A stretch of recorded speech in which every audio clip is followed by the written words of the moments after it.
Aujourd'hui, nous allons parler d'un sujet qui nous concerne tous, la pression.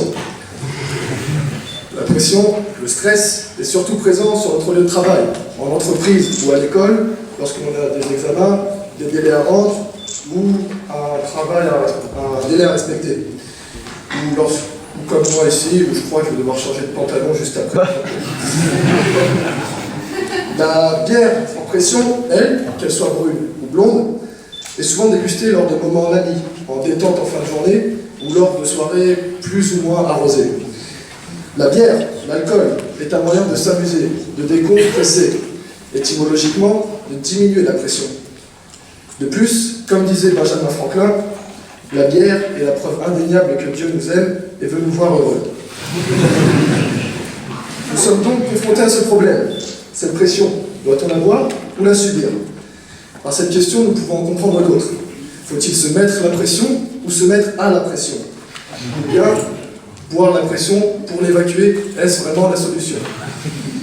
Nous allons donc, pour répondre à ces questions complexes, je vous l'accorde, commencer par nous interroger sur l'origine de la pression. Nous verrons ensuite comment évacuer cette pression, ainsi nous pourrons déduire s'il est préférable de boire ou de subir la pression. Ce que nous pouvons déjà remarquer, c'est qu'une génération spécifique est touchée par le stress quotidien. En effet, la tranche d'âge qui est la première concernée par ce phénomène est la tranche d'âge correspondant à l'entrée et à la sortie du monde du travail, soit la génération 16-64.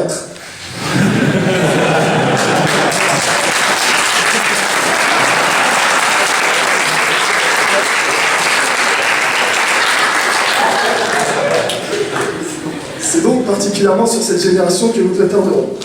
Nous verrons si cela est un pur hasard ou bel et bien une coïncidence. Premièrement, lorsque l'on est sur notre lieu de travail, si l'on est un bon employé ou un élève brillant, on est à la poursuite de la réussite. On veut faire de notre mieux, réussir pour trouver le bonheur. De plus, un bon travail est récompensé par une bonne paye. Un bon salaire est donc à la clé. Donc, si nous résumons, nous nous infligeons une pression personnelle, car nous sommes à la recherche du bonheur, de l'argent, ainsi que de la réussite. Placez ces trois mots en acronyme, et nous prouvons que l'homme cherche le B-A-R, le bar.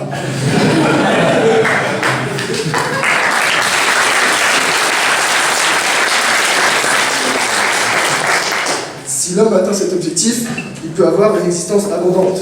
S'il trouve le bar, bonheur, argent et richesse couleront à flot. Une vie idyllique attend donc l'homme au bar, d'où son active recherche. Toutefois, ceci est dans le cas où nous inflige nous-mêmes une pression personnelle, par envie de briller. Mais parfois, on subit la pression d'un supérieur hiérarchique. Pour certaines personnes, cette situation les motive, car ils ont les moyens d'impressionner leur professeur ou leur employeur.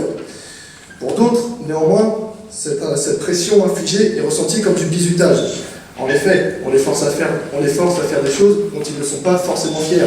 Et dans ce cas, ce sont eux qui trinquent. Cet abus de pression peut nuire à la bonne santé de ces personnes, qui perdent leurs moyens ou vacillent. Certains peuvent aller jusqu'au malaise à cause de la pression. C'est le burn-out, principale cause de dépression et de la hausse d'alcoolisme chez les honnêtes travailleurs. Lorsque l'on est étudiant, nous aurions tendance à dire que la consommation de pression est mieux gérée qu'une personne qui travaille. En effet, rares sont les étudiants qui se mettent de profondes caisses en semaine. Je ne sais pas si je suis au bon endroit pour dire ça. Non, l'étudiant est beaucoup plus malin que cela, et nous pouvons en croire par cette définition. Étudiant, au masculin, personne qui suit les cours d'une université ou d'un autre établissement d'enseignement supérieur.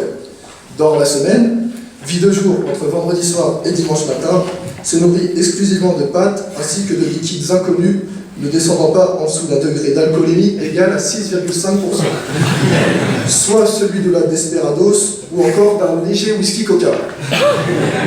Donc pas ceux de Félicien.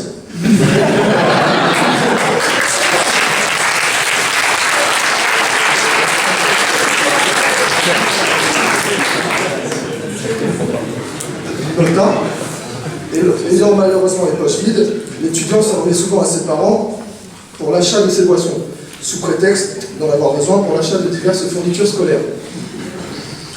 Nous pouvons rajouter que cette espèce est en voie d'extinction, et que ce n'est sûrement pas à l'ISTI que vous en trouverez. Ainsi, j'ai décidé de créer une association pour protéger les quelques étudiants qui existent encore.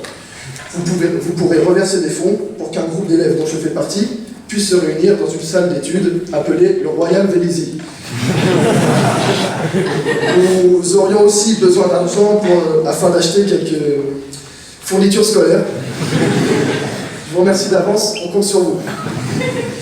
Mais revenons à l'Ouble.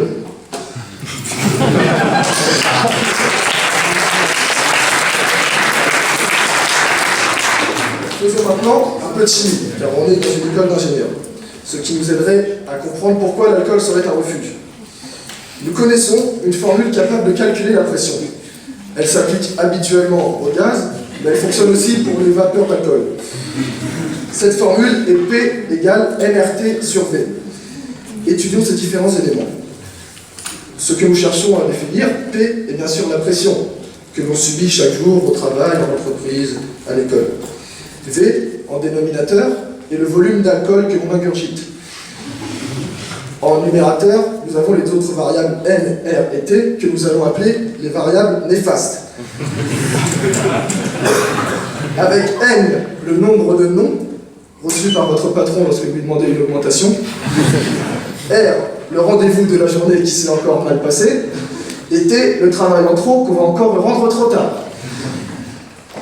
Dans cette formule, on voit que plus le volume d'alcool ingurgité augmente, plus la pression subie diminue. Le stress s'envole donc. Mais est-ce vraiment la meilleure solution? Nous savons qu'habituellement, plus le nombre de barres augmente, plus la pression augmente. Ici, avec cette formule, on aurait tendance à penser que ce serait plutôt l'inverse. Nous savons donc maintenant d'où vient la pression subie. Intéressons-nous donc désormais aux différents moyens de l'évacuer.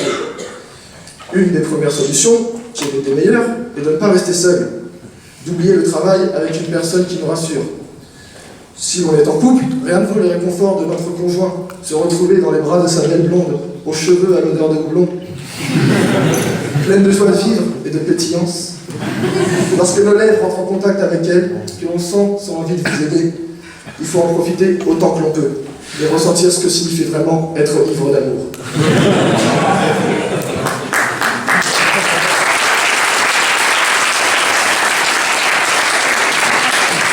Attention, dans ce cas, il est fortement déconseillé de boire. Les célibataires, ne prenez pas la mousse.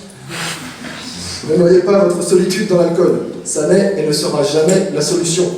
Il y a bien d'autres façons d'évacuer le stress. Il faut apprendre à séparer le travail de sa vie personnelle. La pression doit rester présente à une petite dose pour nous motiver. À trop l'accumuler, on risque de l'évacuer, voire de la régurgiter. Et ça en serait fatal. Tout est donc question de dosage. Si la pression est trop forte, on perd ses moyens et on se fait mousser. Il faut parfois apprendre à réduire la pente pour mieux encaisser la pression. Qu'est-ce qui est donc préférable? Boire la pression ou bien la subir? Nous avons vu d'où venait cette pression. Nous avons réussi à l'identifier et on avons conclu que tout était question de dosage. En effet, nous allons faire une petite manipulation avec un outil quelconque.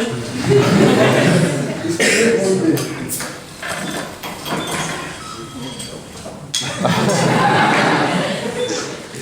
Si l'on se fixe une pente trop raide, on se perd dans un épais nuage blanc et on perd de vue notre véritable objectif.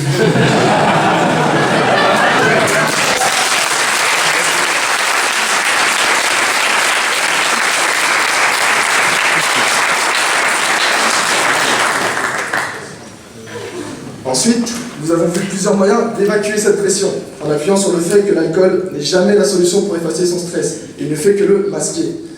L'effet de la pression que l'on ingurgite est temporaire, alors qu'une pression subie peut rester enfouie en nous un temps indéterminé.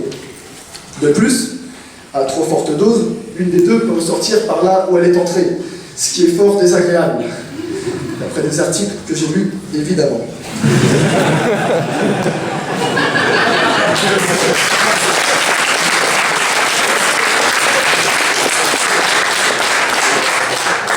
Cela coule de source. Il ne faut pas qu'on se colle à la boisson.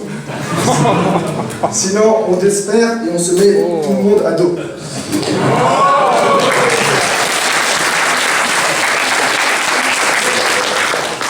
Un peu de panaché, la haine qu'on avait en nous disparaît. Il faut avoir les crocs pour réussir. Car de 16 à 64 ans, l'effort est rude.